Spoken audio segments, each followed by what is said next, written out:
नवरात्र जागर आदिशक्तीचा, नवरात्र जागर भक्तिभावाचा।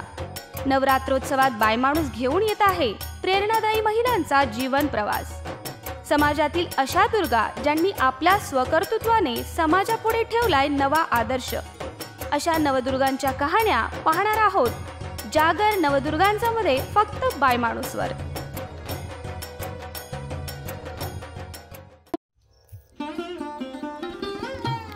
मंडळी नमस्कार। शारदीय नवरात्र उत्सवाचा आज 6वा दिवस, अश्विन शुद्ध षष्टी, शुक्रवार दिनांक 20 ऑक्टोबर 2023। गावखेड्यापासून ते देशभरात सर्वत्र या उत्सवाची धामधूम सुरू आहे। मंडळी, नवरात्र म्हणजे स्त्री शक्तीचा जागर, पण आज धकाधकीच्या जगात कुटुंबाचा मुख्य कणा असलेल्या स्त्रीचं आरोग्य मात्र बिघडताना दिसतंय। आमच्या पहिल्या वर्धापन दिनानिमित्त याच स्त्री शक्तीच्या आरोग्याचा जागर आपल्या पुढे आम्ही मांडत आहोत। याच निमित्त आज आपण भेटणार आहोत आंतरिक सौंदर्यासोबत बाह्य सौंदर्य जपणाऱ्या एका सौंदर्य दुर्गेला। मुंबईत प्रसिद्ध बांधकाम व्यावसायिक म्हणून ख्याती मिळवलेल्या उज्ज्वला गलांडे पाटील राष्ट्रीय पातळीवरील Mrs India queen of substance 2023च्या उपविजेत्या ठरल्यात। नवी दिल्लीत ITC या पंचतारांकित हॉटेलमध्ये 3 दिवस ही स्पर्धा आयोजित केली होती। बॉलिवूड अभिनेता कुणाल कपूर व अमान वर्मा यांच्या हस्ते त्यांना उपविजेते पदाचा मुकुट घातला गेला। दरवर्षी संपूर्ण भारतातून विवाहित महिलांसाठी ही राष्ट्रीय स्पर्धा आयोजित केली जाते। या स्पर्धेमध्ये देशभरातून 34 स्पर्धक सहभागी झाले होते। उज्ज्वला यांचं मूळ गाव सातारा जिल्ह्यातील मान तालुक्यातील कोडवलकरवाडी, मात्र पतीच्या अकाली निधनानंतर पुरुषांचे वर्चस्व असलेल्या बांधकाम व्यवसायात त्या नेकीने उभ्या राहिल्या आणि व्यवसायासोबत विविध छंद पण जोपासत आहेत। पाहणार आहोत उज्ज्वला यांच्या कॉमन वुमन ते मिसेस इंडिया पर्यंतच्या अनोख्या प्रवासाची कहाणी जागर नवदुर्गांचा बायमाणूस विशेष मध्ये। बायमाणूस प्रस्तुत जागर नवदुर्गांचे या विशेष भागाचे प्रायोजक आहेत Ganesh Deshmukh associates wealth management consultancy. आमचे कॉर्पोरेट ऑफिस पत्ता shop number 47 West End Plaza Nagras road Aundh Pune. संपर्क नंबर 020 40 05 82 56 आणि 99 75 59 69 18। Branch number 1 shop number 2224 Phulsundar super market Narayangaon taluka Junnar जिल्हा पुणे। संपर्क नंबर 99 70 05 98 28 आणि branch number 2 Bahirat Patil empire sector 40 Kaveri Nagar Ishan सोसायटीच्या मागे वाकड पुणे। संपर्क नंबर 89 99 88 37 88। मी उज्ज्वला गलांडे पाटील, सध्या राहायला ठाण्यात आहे, पण बालपण तसं मुंबईत गेलं। मुंबई कुर्ला सायन त्या भागामध्येच, शाळा पण तिकडेच होती आणि गाव सातारा, म्हणजे साताऱ्यातील मसवड हे आमचं गाव आहे मान तालुक्यातलं, जे दुष्काळी भाग म्हणून प्रसिद्ध आहे। आणि सगळं शिक्षण माझं मुंबईत झालं, कॉलेजही मुंबईत झालं, नंतर लग्न झालं आणि मग आम्ही नवी मुंबईत वगैरे राहायला गेलो। त्यानंतर पुन्हा ठाण्यात आलो। आता इथे सध्या 7-8 वर्ष झालं राहतोय आम्ही। तर हा म्हणजे मिसेस इंडियाचं कॉन्टेस्ट आहे, त्याचं अगदी बरोबर तुम्ही बोललात की लहानपणीच त्याचं बाळकडू असतं कुठेतरी, आणि तसंच होतं की शाळेत कॉलेजमध्ये पण मी भाग घ्यायचे। स्टेजवर चालायला स्पीच द्यायला फार आवडायचं मला तेव्हाही, पण आपण याच्यात कुठेतरी करिअर करावं किंवा असं काही स्पर्धा परीक्षेमध्ये भाग घ्यावा असं कधी काही फार वाटलं नाही खरं। आणि योगायोगाने लग्न मुलं या सगळ्या संसाराच्या व्यापामध्ये या सगळ्या गोष्टी तशा राहून गेल्या। पण अचानक आता माहीत नाही, आता एखाद्या सेकंड इनिंग सारखं मी हे आयुष्य सध्याचं जगते आहे आणि त्याच्यामध्ये ही जी काही कॉन्टेस्ट होती त्याच्यात भाग घेऊन मला उपविजेतेपद लाभलेलं आहे। तर तो एक खरोखर रोमांचक अनुभव आहे आणि कुठल्याही स्त्रीच्या आयुष्यामध्ये सौंदर्य आणि हे सगळं अनन्यसाधारण भाग आहे आणि त्या स्पर्धेमध्ये आपल्याला यश मिळणं म्हणजे खूपच छान वाटतंय। साधारण डिसेंबर महिन्यात, डिसेंबर 2022 मी एका स्पर्धा परीक्षेलाच गेले होते, तिथे जज म्हणून गेले होते आणि त्या स्टेजवरती बरेचसे स्पर्धक, सगळं त्यांची लगबग चाललेली होती तयारीची, आणि मी पाहत होते. फार गोड वाटत होतं. म्हणजे अगदी 10-12 वर्षाच्या मुलीपासून 60 वर्षापर्यंतच्या स्त्रियांपर्यंत तिथे सहभाग होता त्यांचा, आणि बघून फार कौतुक वाटलं. आणि कधी म्हणजे मनात शंका पण आली अशी की अरे आपण का नाही कधी असं स्पर्धा परीक्षेत गेलो, किंवा आपल्या फॅमिलीतून किंवा जवळपासचं कुणी गेलेलंही ऐकण्यात नाही आहे. तसं तर ऐश्वर्या राय आणि सुष्मिता सेन सारख्या मिस इंडिया, मिस युनिवर्स झालेल्या महिला तर आपल्याकडे आहेत, पण शेवटी ते क्षेत्र वेगळं आहे, आपलं नाही आहे, असंच एक मनात रुजलेलं आहे. आपल्या भागामध्ये किंवा आपल्याकडून कुणी गेलं असेल असं वाटत नाही. तर त्या स्टेजवरती जाणीव झाली की म्हटलं अरे आपण आता तरी प्रयत्न करायला हवा. आता याच्यापेक्षा उशीर आणखी किती ना. आता संसार झाला, मुलं बाळं झाली, ती मोठीही झाली, त्यांच्या व्यापात ती अडकायला लागली. आता एकटे पण आले, ते एकटे पण कुठेतरी अशा पद्धतीने एन्जॉय करायला हवं असं मनात आलं. आणि मग जानेवारीमध्ये अचानक इंस्टाग्राम आणि फेसबुक याच्यावरती मला त्या ॲडव्हर्टाईज पाहायला मिळाल्या मिसेस इंडियाच्या. ती ॲडव्हर्टाईज पाहून मी त्यांना रिप्लाय केला, आणि नंतर त्यांचा फॉर्म आला मला मेलवरती.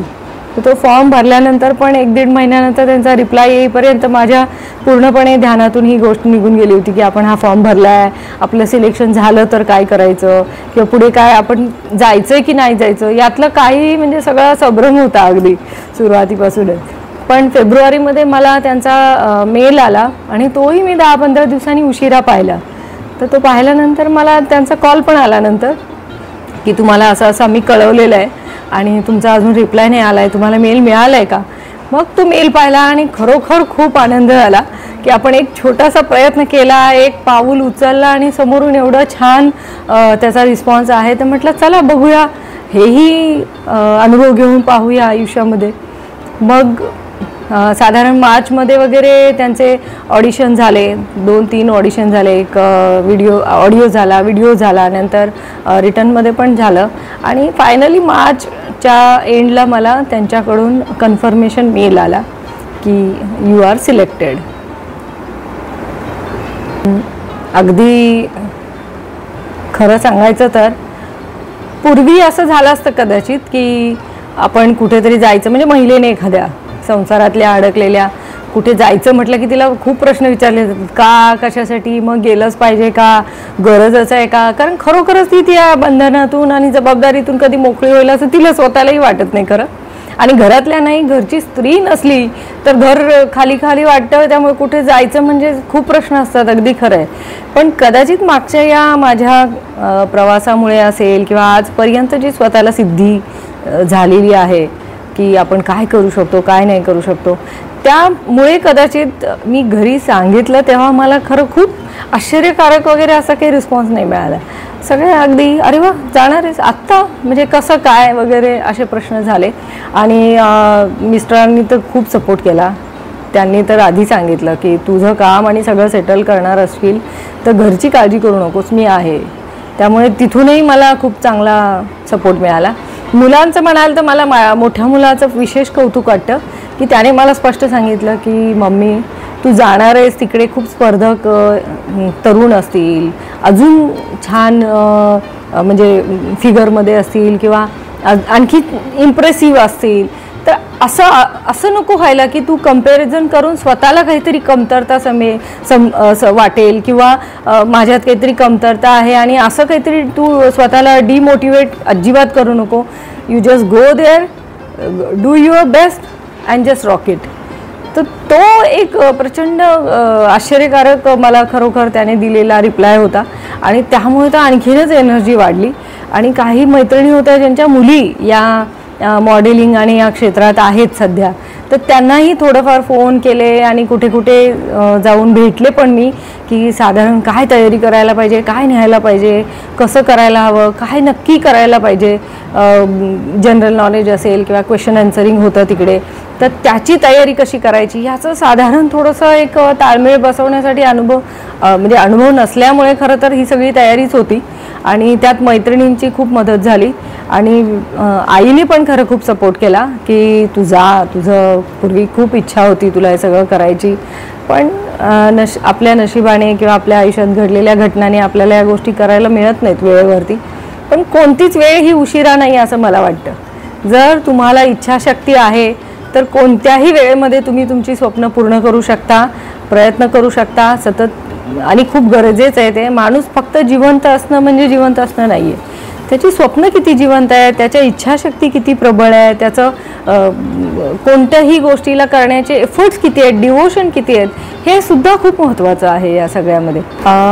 अगदी खरं आहे की नॉर्मली आपण जे आयुष्य जगतो आता मला वाटतं थोडंसं आरोग्य आणि सगळ्याबद्दल खूप सतर्क झालेली आहेत लोक. त्यामुळे योगासनं करणं किंवा एक्सरसाइज करणं हेही आयुष्यातलं एक रुटीन बनलं आहे आपल्या. पण या स्पर्धा परीक्षांसाठी खरं खास एक तयारी असते आणि ती असते तुमच्या विल पॉवरची, तुमच्या कॉन्फिडन्सची. मेन म्हणजे तुम्ही स्वतःला कॅरी कसं करता हे खूप महत्त्वाचं आहे. तुम्ही कोण आहात, काय आहात, तुम्ही काय घातलं आहे, तुम्ही काय करणार आहात, ह्या सगळ्याबरोबर तुम्ही स्वतःला जगासमोर काय म्हणून प्रेझेंट करताय आणि कसं प्रेझेंट करताय, हा सगळ्या या स्पर्धा परीक्षेचा जीव आहे असं मला वाटतं. की या स्पर्धा परीक्षांमधून त्यांना अशी व्यक्ती निवडायची असते जी स्वतःला एक परिपूर्ण व्यक्ती, परिपूर्ण स्त्री म्हणून ठेवते आहे जगासमोर. आणि त्या बरोबर तिची विचारसरणी, तिचं पेहनावा, तिचं बघणं, तिचं कोणत्याही गोष्टीला पॉझिटिव्हली घेणं आणि या सगळ्याला स्वतःला कॅरी करत असताना एक कॉन्फिडन्स तुमच्यामध्ये दिसणं, जो तिथे मला पर्टिक्युलर अनुभव आला होता तो याचा की आमचे जे परीक्षक आले होते त्यांना आम्ही अगदी क्युरियोसिटी म्हणून विचारलं होतं की नक्की आम्ही काय करायचं आहे. Just be your self and be true. तुम्ही जे आहात ते प्रेझेंट करा. कोणाचं कॉपी करून, कोणाचं खोटं दाखवून किंवा मी असं ॲक्ट करेन, मी असं अजिबात करू नका. तुम्ही एक युनिक आणि इंडिव्हिज्युअल पर्सनॅलिटी आहात आणि तुम्हाला तसंच स्वतःला प्रेझेंट करायचं आहे तिकडे. तर कॉमन महिलांसाठी मी सांगेन की अशा काही स्पर्धा परीक्षेमध्ये जाताना पहिल्यांदा तर तुमचं दिसणं आहेच, प्रश्नच नाही तो. सौंदर्याबाबतीत म्हणाल तर तुमचं स्किन कसं आहे, तुमची हेअर ची लाईफ कशी आहे किंवा त्याचं तुमचं केअरिंग कसं आहे, त्यानंतर तुमचं डाईट कसं आहे, तुम्ही सकाळपासून संध्याकाळपर्यंत तुमचं रुटीन कसं मेंटेन करता, तुमचा फिटनेस लेवल काय आहे, तुम्ही दिवसातून किती वेळ तुमच्या फिटनेससाठी किंवा त्याबद्दलची माहिती घेण्यासाठी किंवा पुस्तकं वाचण्यासाठी घेताय, जनरल नॉलेज किती ठेवताय, कुठल्याही गोष्टीबद्दल तुम्हाला प्रश्न विचारला तर त्याला तुम्ही कसं ओपिनियन देताय. किंवा आता आपण बऱ्याचदा पाहतो की महिलांना स्टॉक मार्केटबद्दल माहीत नसतं, चाललेली आत्ताची करंट पॉलिटिकल सिच्युएशन काय आहे याबद्दल माहीत नसतं, किंवा राजधानीमध्ये काय चालू आहे, आत्ताचं जे मोदी सरकार आहे ते काय आणि कुठल्या कुठल्या योजना घेऊन येत आहे याबद्दल कमी माहिती असते. आपल्या आजूबाजूला सुद्धा आपण राहतो त्या शहरामध्ये काही विशेष घडलं आहे का आता कदाचित रील आणि इंस्टाग्राम, फेसबुक पाहून बऱ्याचशा गोष्टी माहीत पडू लागल्या आहेत. पण तरीसुद्धा स्त्रियांची याबद्दलची क्युरियोसिटी अजूनही कमी आहे. मला वाटतं घरोघरी सगळ्या घरांमध्ये पुरुष हे न्यूज बघत असतात आणि स्त्रिया फक्त डेली सोप आणि या सगळ्यामध्ये गुंतलेल्या असतात. तर हे पाहायला जे मिळतं हे चुकीचं चित्र आहे. तुम्ही सुद्धा देशोविदेशातल्या न्यूज पाहिल्या पाहिजेत. आपल्या देशात काय घडतंय हे माहीत हवं. मुलांच्या फ्युचरच्या दृष्टीने आपल्याला कसं विचारसरणी ठेवायला पाहिजे, माहिती ठेवायला पाहिजे. तर हे सगळं सुद्धा या स्पर्धा परीक्षेचा एक भाग होता की तुमचं डेली रुटीन कसं आहे, एक परिपूर्ण स्त्री होण्यासाठी तुम्ही स्वतःला कसं बनवलं आहे, तुम्ही स्वतःला जगासमोर कसं प्रेझेंट करत आहात. आणि या सगळ्याचा ताळमेळ बघून ती स्पर्धा परीक्षा आयोजित केली जाते, ज्याच्यामध्ये या सगळ्या परीक्षांमधून तुम्हाला जावं लागतं. की तिथे गेल्यावर खरोखर गोंधळ झाला. म्हणजे मी तरी UPSC MPSC कधी काही बघितलं नाही, परीक्षा वगैरे तशी काही दिली नाही. त्यामुळे ऐकून आहोत की IASच्या परीक्षेसाठी हे विचारलं जातं, ते विचारलं जातं. पण आपण म्हणजे काय म्हणतात ते ऐकून असतो या गोष्टी सगळ्या. आणि तिथे साधारण असं काहीतरी असेल असा आम्हाला अंदाज होताच. पण तिथे गेल्यावर खरोखर अचंबित पडण्यासारखे 2-3 प्रश्न होते. जसं की गुगलचा लॉंग फॉर्म काय, म्हणजे आम्हाला कोणालाच कळलं नाही. खरं तर आम्हाला कोणालाही ते उत्तर देता नाही आलं. नंतर आम्ही ते शोधलं की ऑफिशियली गुगलचं लॉंग फॉर्म असा काही नाही आहे, परंतु अनऑफिशियली आहे, जो आपल्या कुणाला जनरली माहीत नाही आहे. आणि दुसरा क्वेश्चन होता ओपन विथ हॅपीनेस. हे स्लोगन कुणाचं आहे किंवा टॅगलाईन कोणाची आहे तेही आम्हाला कोणालाच खरं कळलं नाही, माहीत नव्हतं. आणि आम्ही नंतर जेव्हा चर्चा केली तेव्हा म्हटलं अरे बापरे, हे फार अवघड होणार आहे आपल्यासाठी. आणि ह्या दोन्हीचं पण मी तुम्हाला विशेष सांगते की गुगलचा जो लॉंग फॉर्म आहे तो आता तुम्ही गुगलमध्ये टाकल्यानंतर तुम्हाला मिळेल. आणि ओपन विथ हॅपीनेस हे कोको कोलाचं स्लोगन आहे, पण ते आपल्याला काही माहीत नाही. तर असे अचंबित करणारे बरेच प्रश्न होते. शिवाय आणखीन एक प्रश्न होता तो की 1 लाख रुपये तुम्हाला दिले तर तुम्ही घर आणि तुमचं जे मंथली रुटीन आहे त्याचं नियोजन कसं कराल, तर ते बेस्ट काय असायला पाहिजे, तुम्ही कसं प्रयोजन कराल. तर त्याच्यामध्ये जेव्हा मी तर लिहिलं होतं, पण जेव्हा आम्हाला ॲन्सर कळाले ना तेव्हा कळलं की तुमचा इन्कमचा 20% पार्ट हा कायमस्वरूपी सेविंगमध्ये असला पाहिजे. ती तुमची पुंजी तुमच्या वयोवृद्ध असल्यानंतर तुम्हाला वापरायची आहे. या पद्धतीने ती सेविंगमध्ये गेली पाहिजे की ती गेल्यानंतर ती लॉक झाली पाहिजे, ती कधीच वापरात येऊ नये असं ते अपेक्षित आहे. आणि टप्पे असतात कमाईचे, जसं आपण म्हणतो जेवढं कमवतो त्या टप्प्यामध्येच आपल्याला ते खर्चही करणं आवश्यक असतं तरच. आणि गृहिणी म्हटलं की तिला हे सगळं गणित तर खरं रोजचंच आहे की भाजीपाला बाबा कितीचा घ्यायचा किंवा ग्रॉसरी कितीची घ्यायची किंवा वार्षिक जे काही सणवार आहेत आपले, कोणी आजारी पडणार आहे, पाहुणे रावळे आले तर आपण कसं काय गणित हे जुळवणार आहोत. तर तिचं नेहमी ठेवणीतल्या डब्यातले पैसे हे तर असतंच. पण जेव्हा तुम्ही सुशिक्षित होता, तुम्ही स्वतः कमवत्या होता, त्यानंतरचे चॅलेंजेस अजून वाढतात कारण तुमच्या गरजा वाढलेल्या आहेत, तुमच्या लक्झरी लाईफ वाढलेलं आहे, तुमच्या हेल्पर वाढले, तुमच्याकडे गाडी आली, त्याचा इन्शुरन्स, त्याचं सगळं आलं. म्हणजे ओव्हरऑल घर सोडून बऱ्याच गोष्टी अशा ॲड होतात ज्याला सगळीकडे पैसे पुरवणं खूप अवघड होऊन जातं. आणि ही तारेवरची कसरत तुम्ही कशी निभावताय ही परीक्षा त्याच्यात होती. म्हणजे बट ऑब्वियस आहे की मिसेस म्हटल्यानंतर ती उत्तम गृहिणी असणं तर अपेक्षितच आहे आणि त्यानुसारही तसा तो प्रश्न दिलेला होता. आणि आणखीन एक प्रश्न होता ज्याने मला खूप अचंबित केलं की वुमन ऑफ सबस्टन्स हे जे मिसेस इंडियाचं स्वतःचंच ब्रीदवाक्य आहे की Mrs India queen of substance. Substance हा वर्ड आहे ना तो मुळात इतका डीप आणि गूढ असं त्याचं मिनिंग आहे की सबस्टन्स असं म्हटलं, समजा वुमेन ऑफ सबस्टन्स, कोणी जर म्हणालं तुम्ही फार सुंदर आहात तर त्यापेक्षा मी म्हणेन की you are woman of substance ही कॉम्प्लिमेंट जास्त महत्त्वपूर्ण आणि रिस्पेक्टफुल आहे की तुम्ही एक स्टँडर्ड असलेल्या उत्तम काय म्हणतो आपण चांगले संस्कार असलेल्या किंवा एका छान लाईफस्टाईलला तुम्ही कॅरी करणारी व्यक्ती आहात, एक स्त्री आहात असं त्या शब्दाचा अर्थ आहे की जो पॉझिटिव्हिटी आणि कॉन्फिडन्सला कॅरी करतो.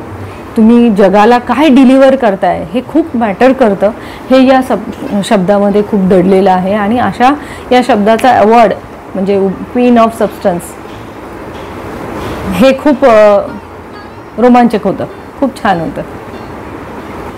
आमचं जे कॉमन इंटरव्ह्यू होता त्या इंटरव्ह्यूमध्ये आम्हाला हेच विचारण्यात गेलं की तुम्ही कुठे शिक्षण घेतलं, मग तुम्ही लग्न करताना तुमच्या जोडीदाराबद्दल काय विचारसरणी ठेवली होती, काय अपेक्षा ठेवल्या होत्या किंवा स्वतःला तुम्ही काय म्हणून प्रेझेंट केलं. शिवाय पुढे संसार करत असताना पण तुमच्या घरातले लोक जसं सासू आहेत, सासरे आहेत, इतर नातेवाईक आहेत त्यांच्याशी तुम्ही टॅकल कसं केलं. नंतर एक गृहिणी म्हणून जॉब आणि संसार बघत असताना जी काही तारेवरची कसरत होते त्याच्यात तुम्ही काय मार्ग शोधला आहे की जेणेकरून तुमचं पीस ऑफ माइंड मेंटेन राहील, तुमची हेल्थ चांगली राहील आणि तुमचं आयुष्यातले सगळे आनंद तुम्ही घेऊ शकता. असे काही प्रश्न विचारले गेले होते की जसं मी माझा अनुभव सांगेन तर मी स्वतः एक गोष्ट फॉलो करत असते की कुठेही आता आपण खूप लोकांना भेटत असतो तर कधी आपल्याला त्यांचा स्वभाव आवडतो, नाही आवडत, कधी आपल्या डोक्यात राहतं की अरे बापरे ह्या व्यक्तीने आपल्याला बरोबर ट्रीट केलं नाही किंवा या व्यक्तीबरोबर आपल्याला फार छान वाटलं नाही किंवा ही मैत्रीण फार छान होती, तिने फार छान आपल्याला सपोर्टिव्ह असं हे दिलं, सहकार्य केलं किंवा छान कॉन्टॅक्टमध्ये राहते आपल्या. तर बराचदा आपण 80 आणि 20 या फॉर्म्युल्यामध्ये जगावं असं तिथे शिकवलं गेलं. खरोखर ट्रेनिंग होतं आम्हाला स्ट्रेस मॅनेजमेंटचं, आणि त्यात हे शिकवलं गेलं की तुमच्या आयुष्यात येणारी 80% आणि 20%, ही 80% लोकं ही चांगली असतात आणि 20% लोकं ही त्रास देणारी किंवा तुमचं मानसिक संतुलन बिघडवणारी, तुम्हाला चिडचिड देणारी अशी माणसं असतात. आणि आपण जनरली 80% विसरतो आणि 20% जास्त लक्षात ठेवतो की या व्यक्तीने असं केलं मला, म्हणजे ते आपल्याला लक्षात राहून जातं. तर ते जे डॉक्टर होते त्यांनी सांगितलं की तुम्ही पॉझिटिव्हिटीला कमी कॉन्सन्ट्रेट करताय आणि निगेटिव्हिटीला जास्त कॉन्सन्ट्रेट करताय. तर इथे आपण चुकतोय स्वतःची मानसिकता हाताळताना, की आपल्याला 80% जास्त भर द्यायचा आहे, जे पॉझिटिव्ह आहे, जे चांगलं आहे. त्यामुळे बट ऑब्वियस 20% आपोआपच कमी होणार आहे, त्याची ताकद कमी होणार आहे आणि अशा पद्धतीने तुमच्या आयुष्यामध्ये तुमचा जो हा बॅलन्स आहे तो उत्तम प्रकारे निभावला जाणार आहे. तर या आपल्या आयुष्यामधल्या काही अडचणी असतात, तर मला वाटतं बऱ्याच जणांना या प्रश्नाचं उत्तर मिळालं असेल की आपण कशावर कॉन्सन्ट्रेट करावं आणि कशावर करू नये. आणि या व्यतिरिक्त माझं स्वतःचं सुद्धा एक आत्तापर्यंत गणित राहिलेलं आहे की आपलं पीस ऑफ माइंड मेंटेन करायचं असेल तर आपल्याला काही गोष्टींना ठरवून ठेवावं लागतं. की जसं चूज युअर बॅटल्स, असा मी एक मेसेज पूर्वी वाचलेला होता पुस्तकामध्ये, की जितके लोक तुमच्या आयुष्यात आहेत ना, कधी आपलं रोजच्या सकाळपासून म्हणाल तर दूधवाल्याशी भांडण होतं, कधी भाजीवालीशी भांडण होतं, कधी काम करणाऱ्या लोकांशी काहीतरी तू मेमे होतो, घरातही वाद होतात. तर तुमच्या आयुष्यातले हे छोटे मोठे जे वाद विवाद आणि गैरसमज असतात ना, तर या सगळ्यांना तुम्हाला फेस करत असताना तुम्ही काय लक्षात ठेवायचं आहे आणि काय पूर्णपणे विसरून जायचं आहे हे मात्र तुम्हाला ठरवावं लागतं. जसं डेली रुटीनमधला प्रश्न असेल तर जाऊ दे, हे रोजचंच आहे, याला काही विशेष लक्ष देण्यात काही पॉईंट नाही आहे असं आपण म्हणायचं आणि विसरून जायचं, ठार विसरून जायचं की हे काल घडलं होतं. आणि जो उद्या येणार आहे त्यासाठी डोक्यामध्ये फ्रेश जागा निर्माण करायची. आणि हेच आहे पीस ऑफ माइंडचं खरं सिक्रेट. आपण आयुष्यात जे अनुभव घेतो ना, चांगले वाईट घेतो, बरेच वेळ प्रसंगांना फेस करतो आणि भविष्यात सुद्धा काय घडणार याच्या चिंता आणि सगळं आपल्याला खूप असतं. तर या स्पर्धा परीक्षेत गेल्यापासून मला हे जाणवलं आहे की आपल्यासारख्या अनेक जणी आहेत ज्या अशा परिस्थितीतून गेल्यात आणि अजूनही खूप मोठ्या मोठ्या पदावर काम करत आहेत, खूप सगळं स्ट्रेस आणि टेन्शन कॅरी करून सुद्धा एक चांगलं आयुष्य जगत आहेत. आणि आपण नेहमीच खरंच आपल्या बरोबरच्या लोकांमध्ये ना हे शोधायला हवं की खूप जणी अशा असतात ज्यांनी खूप वाईट परिस्थितीत तोंड देऊन त्यांच्या परिस्थितीवर मात केलेली असते आणि मोठ्या मोठ्या गोष्टी घडवून आणलेल्या असतात खरं तर.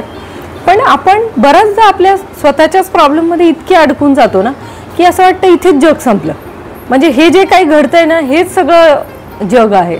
तर अजिबात नाही आहे तसं. जगात खूप नवीन नवीन गोष्टी आहेत पाहण्यासारख्या, बघण्यासारख्या. आणि या स्पर्धा परीक्षेने खरं तर माझ्यात खूप चांगली नवचेतना आणली की वय 30, 40, 50 हे जस्ट नंबर आहेत. तुमच्या कुठल्याही वयामध्ये तुम्हाला जर इच्छा असेल आणि आवड असेल ना तर तुम्ही काहीही करू शकता, जे आवडीचे छंद जोपासणं असेल. आता बऱ्याचदा असं होतं की मेनोपॉज नंतर किंवा 50 नंतर स्त्रिया एकलकोंड्या होतात, मुलं मोठी होतात, घरात त्या एकट्या पडतात आणि मग टी व्ही बघणं किंवा खाली फार तर थोडं फिरून येणं वगैरे या व्यतिरिक्त दुसरं काही करण्यासारखं राहिलं नाही असं वाटतं त्यांना आणि खूप निर्जीवता येते स्वतःमध्ये. तर या स्पर्धे परीक्षेमुळे का असे ना मी इतकी जोमाने तयारीला लागले की मी विसरूनच गेले की मी 30शीत आहे की मी 40शीत आहे. आणि कपडे खरेदी असेल, कॉस्मेटिक असेल, इतकं आवडीने बाजार सगळे धुंडाळून टाकले आणि कळलं की अजिबात थकलेलं नाही आहे आपण, म्हणजे आपली 40शी फक्त नावालाच आलेली आहे. आणि तिथे गेल्यानंतर सगळ्या यंग मुलींबरोबर राहिल्यावर तर मग तर अजूनच फुलपाखरासारखे पंख आले म्हटलं तरी चालेल. सो आयुष्यात पुढे चालताना आता मला ती खूप ऊर्जा मिळालेली आहे की ही परीक्षा म्हणजे फक्त सुरुवात होती या क्षेत्रात जाण्यासाठी असेल किंवा अजून बऱ्याचशा माझ्या मैत्रिणी आहेत, त्यांच्या मुली आहेत ज्यांना खूप इच्छा आहे या क्षेत्रात जाण्यासाठी. तर मी त्यांना तर डेफिनेटली गाईड करेन की कसं काय करायला हवं किंवा कुठे जायला हवं, कारण या क्षेत्रामध्ये बरीच फसवणूक होते आणि त्यालाही बुरळणाऱ्या आपल्याकडे मुली आहेत ज्या चुकीच्या मार्गाने जातात किंवा त्यांची फसवणूक होते. तर हे क्षेत्र निवडत असताना तुम्ही ती काळजी घेणं पण खूप गरजेचं आहे. हे तिथे घेऊन कळलं मला जाऊन की योग्य व्यक्ती निवडणं आवश्यक आहे, नाहीतर कधी कधी तुमची खूप घोर फसवणूक होण्याची शक्यता असते. आणि तिथल्या महिलांना पाहिल्यानंतर म्हणजे अगदी आमच्याबरोबर एक 58 इयर्सची लेडीसुद्धा होती आणि ती आमच्याबरोबरच रॅम्प वॉक करणं आणि सगळे कॉस्ट्यूम परिधान करून मस्त आमच्याबरोबर त्यांनी ती स्पर्धा परीक्षा केली. म्हणजे केवढं मोठं एनर्जी आहे ती 58 इयर्समध्ये. वी कॅन जस्ट इमॅजिन की या वयात सुद्धा इतकी एनर्जी असू शकते महिलेकडे. आणि मग आपण तर अजून खूप वर्ष आहेत आपल्याकडे करण्यासाठी, खूप काही करायचं आहे, खूप ट्रेकिंग करायचं आहे, गड किल्ले बघायचे आहेत आणि खूप अवघड सगळं करायचं आहे. काही पाय दुखणार नाही आहेत, गुडघे दुखणार नाही आहेत, हे सगळं इथे आहे. आणि विचारसरणी जर बदलली, त्याच्यासाठी जो फिटनेस आवश्यक आहे तो मात्र तुम्ही करणं गरजेचं आहे. की सर्टेन वयानंतर तुम्हाला रोज रुटीन फॉलो करणं आवश्यक आहे. हे सगळं तिथे गेल्यानंतर अजून चांगलं झालं. खरं तर तयारी तर केलीच आम्ही, पण आता तो माझ्या आयुष्याचा भाग आहे आणि मी मरेपर्यंत तो बदलणार नाही आहे. कोणती स्पर्धा परीक्षा म्हटलं ना की जिंकणं आणि हारणं आलंच. खरं तर खूप अपेक्षा ठेवल्या आपण एखाद्या गोष्टीच्या की निराशा होते कधी कधी, आणि ती निराशा ना झेलणं कठीण असतं. मला वाटतं या निराशेच्या भीतीनेच लोक स्पर्धेत भाग घेणं टाळतात की आपण जिंकलो नाही तर काय, आपण हरलो तर काय. तर हारणं जिंकणं हा खेळाचा एक भाग आहे, पण त्यासाठी आपण खेळायचंच नाही हे मात्र चुकीचं आहे. म्हणजे ते तुम्हाला खूप निर्जीव बनवतं असं मला वाटतं. हा रोमांचक अनुभव आहे. हरलो तर मान्य आहे, थोडं दुःख होईल, 2 दिवस रडू पण कदाचित, पण जिंकलो तर जिंकल्याची मजा आणि सेलिब्रेशन तर अजूनही चालू आहेत. म्हणजे मला असं वाटतं की स्पर्धेत भाग घेताना मला असं वाटलेलं की चला आपण ट्राय करून बघूया काय होतं आहे. कारण सौंदर्य स्पर्धा परीक्षांमध्ये खरं उतरणं खूप अवघड आहे खरं तर, कारण खूप पैलू आहेत त्याचे. सौंदर्य हे एकच गोष्ट नाही आहे, त्याच्यात IQ टेस्ट होतात, तुमचं राहणीमान, तुमचं बोलणं वागणं सगळ्याची परीक्षा होते ती खरी तर. आणि शिवाय तुम्ही एक व्यक्ती म्हणून कसे आहात याचीही परीक्षा आहे ती. तर जेव्हा पार्टिसिपेट केलं तेव्हा ती एक गंमत म्हणून मी त्याच्यात उतरले होते. आणि जशी जशी तयारी चालू झाली ना तशी मात्र उत्सुकता खूप वाढली की नाही आपण याच्यात फुल तयारीने उतरलं पाहिजे. म्हणजे ही संधी काय पुन्हा आपल्याला मिळणार नाही आहे. त्यामुळे एकदम शेवटचे 15 दिवस तर फक्त काय म्हणतात ना 4-5 तासच मी झोपायचे, बाकी सकाळपासून रात्रीपर्यंत पॅकिंग आणि सगळी तयारी चालू होती आमची. जेव्हा आम्ही तिथे गेलो ना तेव्हा पहिल्या दिवशी खूप नर्वसनेस आलेला, कारण बट ऑबियस आहे आपल्यापेक्षा खूप खास व्यक्ती तिथे होत्या, त्या क्षेत्रात काम करणाऱ्या पण काही स्त्रिया होत्या, तर त्या आपल्यापेक्षा उच्च असणं खूप स्वाभाविक होतं ना. पण दुसऱ्या दिवशी मात्र हे जाणवलं की ही स्पर्धा परीक्षा फक्त दिसण्यासाठी आणि असण्यासाठी नाही आहे, तर तुम्ही व्यक्ती म्हणून किती खरे उतरलात. पण आजपर्यंत एवढ्या परीक्षांना आपण जर पार केलं आहे, आयुष्याची परीक्षा जर आपण जिंकलो आहे, तर ही काय आहे ही देऊन बघू. मग एक टप्पा इतका छान केला, मैत्रिणी छान जोडल्या गेल्या, प्रश्न उत्तरांची आमची मैफल व्हायची रात्री. नंतर काही चुकलं बरोबर असलं तर एकमेकींना शेअरिंग व्हायचं.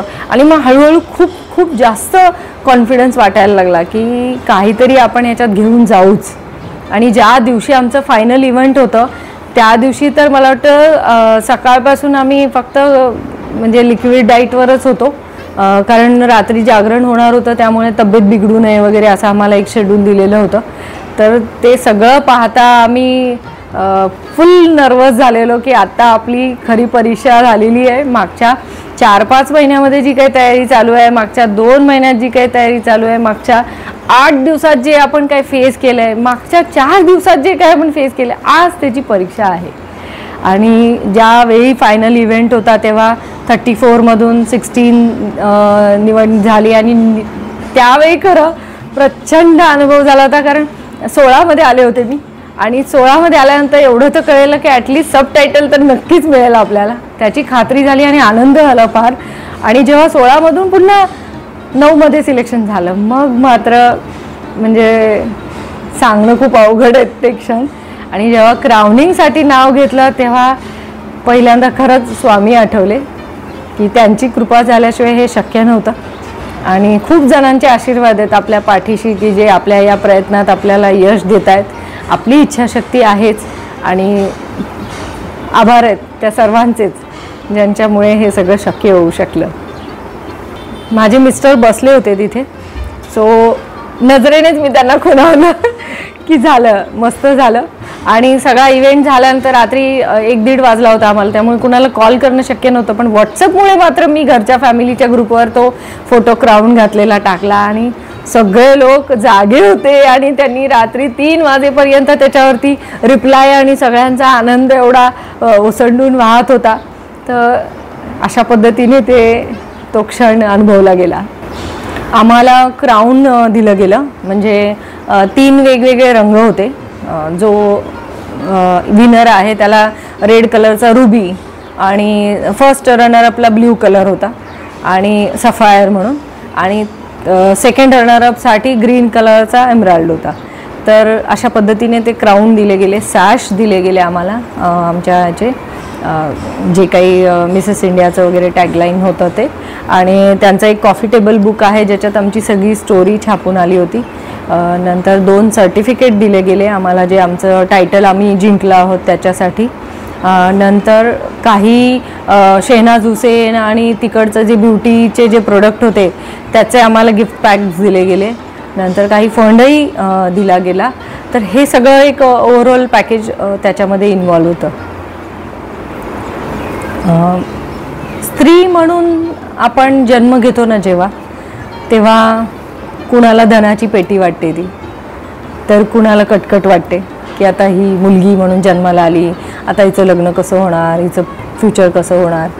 कोणासाठी लक्ष्मीचं रूप आहे ती, आणि ती जन्म झालेली मुलगी भविष्यात जाऊन वेळ प्रसंग पडली तर काली पण होते, कालीचंही रूप तिला घ्यावं लागतं. तर अशा खरोखर 9 स्वरूपांमधून स्त्री दिसत असते आपल्याला. आपला पहिला स्त्रीबरोबरचा संपर्क येतो तो म्हणजे ती आपली आई आहे. आणि आई म्हणजे ममता, आणि इतकी अगाध ममता ज्या स्त्रीमध्ये आहे ती सामान्य कधीच असू शकत नाही. तुमची शक्ती ही तुमच्या आतमध्येच आहे. ती शोधणं, तिचं रूप बघणं आणि तिला जगासमोर मांडणं हेही तितकंच आवश्यक आहे. बऱ्याचदा स्त्रिया आपले विचार मांडू शकत नाहीत किंवा होणारा त्रास सांगू शकत नाहीत. कधीतरी आनंदसुद्धा दाबून ठेवावा लागतो. वेळ प्रसंग आल्यानंतर ती सगळे त्रास सहन करत असते, पण तिची सहनशक्ती किती म्हणजे अमर्यादित असू शकते की एखाद्या लेकराला जन्म देताना 260 हाडं एका वेळी मोडावीत, तेव्हा जितकं पेन होतं तेवढा त्रास घेऊन ती बाळ जन्माला घालते. म्हणजे इतकी प्रचंड क्षमता तिच्याजवळ आहे. पण ही सगळी क्षमता आपल्याला ओळखणंच शक्य होत नाही. मग ती काहीतरी प्रसंगांमधून किंवा कशातून तरी आपल्याला अचानक बाहेर येते आणि आपल्याला स्वतःलाही वाटायला लागतं की अरे हे सगळं माझ्यात होतं, मग कुठे होतं. तर ते येण्यासाठी कधी काही घटना घडतात किंवा काही प्रसंग यावे लागतात. पण ते प्रसंग तरी काय यावेत, तुम्ही स्वतःला शोधण्याचा प्रयत्नच जर केला नाही, कधी स्वतःला सक्षमता देण्याचा प्रयत्नच केला नाही, त्याला शिक्षणाची जोड दिली नाही, त्याला विचारसरणीची जोड दिली नाही, तर कुठलीही गोष्ट म्हणजे हिरा तराशल्याशिवाय त्याची चमक दिसणं शक्य आहे का? नाही ना.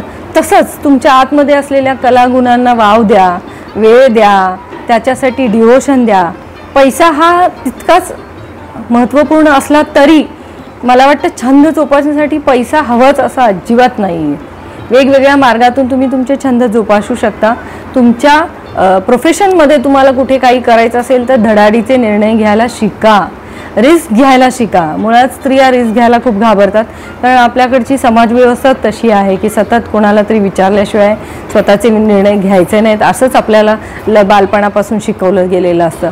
पण या सगळ्यातून मी सांगेन की आयुष्याच्या कुठल्या तरी टप्प्यावर स्वतःचा विचार करा, स्वतःच्या विचारांना महत्त्व द्या. आणि तुम्ही या जगात जन्माला आलेला आहात म्हणजे परमेश्वराचं तुम्ही एक उत्तम रूप आहात. तुमच्यासारखी दुसरी कोणीही नाही आहे. मग स्वतःला प्रेझेंट करण्यासाठी आपण इतकं मागे का राहायचं ना. शिवाय आपल्याबरोबरची बहीण असते, मैत्रीण असते, आपल्याबरोबरची आणखी स्त्रिया असतात अशा ज्या अशा कमजोर असू शकतात किंवा त्यांना मदतीची गरज असते. तर एका स्त्रीने दुसऱ्या स्त्रीला मदत करून पुढे काय आणू नये. स्त्री आहे म्हणजे एकमेकांचा दुस्साहस करणं आवश्यक आहे का? किंवा ती पुढे गेली, ही पुढे गेली, मी काय करू असे प्रश्न पडण्यापेक्षा ती गेली तर मी पण जाईन आणि मी आणखी चौघींना बरोबर घेऊन जाईन, अशी विचारधारा आपण जोपासली तर या जगात मला वाटतं स्त्रियांना कोणीही कमी लेखू शकणार नाही. आपणच आपलं महत्त्व वाढवणं खूप गरजेचं आहे. त्यासाठी प्रयत्न करणं गरजेचं आहे. जगात घडून गेलेल्या सगळ्या महान व्यक्ती पहा तुम्ही, स्त्रिया किती कणखर होत्या त्या. म्हणजे अगदी स्वातंत्र्य सेनानीपासून आत्ता चंद्रयान 3ची जी गोष्ट झाली आपली यशस्वी, ती पाहता त्यातल्या किती महिला होत्या की ज्या स्त्री संशोधक होत्या किंवा हे काय म्हणतो आपण, त्याच्यात स्त्रियांचा कितीतरी मोलाचा हातभार होता. मग या स्त्रिया घर आणि संसार सांभाळून नाही का गेल्या तिथे? त्यांना कसं तो छंद होता, त्यांचं पॅशन होतं. स्पेस पाहिलं की त्यांना खूप काहीतरी वेगळं फिलिंग येतं. तर तुमच्यातही ही फिलिंग असणार आहे, तुमच्यातही तो पॅशन असणार आहे, तो छंद आहे, तो शोधा आणि त्याला जोपासा आणि आयुष्यात आनंदी राहायचा प्रयत्न करा, आनंदी करा. तुमच्यामुळे आनंदी किती जण होतात हे सुद्धा तितकंच महत्त्वाचं असतं आणि हे आपल्या स्वभावावर डिपेंड असतं.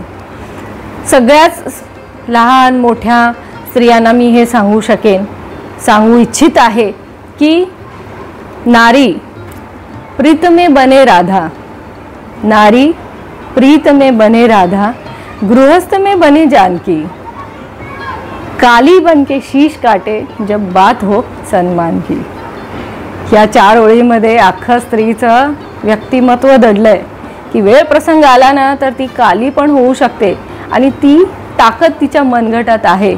बांगड्या घालणं हा तिचा ऐच्छिक भाग आहे, तिचं सौंदर्याचं प्रतीक आहे ते. पण ते मनगट कमजोर आहे हे फक्त तिच्या स्वतःच्या विचारसरणीवरती ठरणार आहे. मग तुमचं मनगट कमजोर आहे का मजबूत हे तुम्हीच ठरवायचं आहे. आणि अशा पद्धतीचे अनेक यशाचे मार्ग तुमच्यासाठी खुले होणार आहेत. फक्त स्वतःची विचारसरणी ओपन आणि पॉझिटिव्ह ठेवा.